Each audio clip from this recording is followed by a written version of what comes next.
ભગવાનની સેવામાં પંચ મહાભૂત પૃથ્વી, જળ, તેજ, વાયુ અને આકાશ, આ પંચ મહાભૂત ભગવાનની સેવામાં અર્પણ કરવામાં આવે છે. ત્યારે ઘંટ છે એ શબ્દનું પ્રતીક છે. ઘંટ વગાડી છે એટલે શબ્દ ધ્વનિ થાય છે. તો એ શબ્દ પણ આપણે ભગવાનની સેવાની અંદર સમર્પિત કરીએ છીએ. તો ઘણી જગ્યાએ ઘંટ રહેલા હોય છે. જ્યારે સ્વામિનારાયણ મંદિરની અંદર જો વસ્તુ બહુ સમજો, સ્વામિનારાયણ સંપ્રદાય એ છેલ્લા 200 વર્ષથી જ અસ્તિત્વમાં આવેલો એક સંપ્રદાય છે.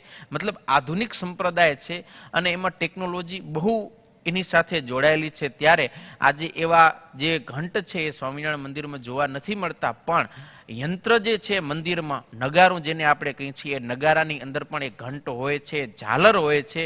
અને એ જ્યારે આરતી થતી હોય ત્યારે નગારો વગાડવામાં આવે ત્યારે ઝાલર, ઘંટ આ બધું વાગે છે અને એનો શબ્દ છે એ ઠાકોરજીની સેવામાં વપરાય છે. એટલે આ રીતે સ્વામિનારાયણ મંદિરની અંદર પણ ઘંટ, ઝાલર, નગારું આ બધું પણ સેવામાં રાખવામાં આવે છે.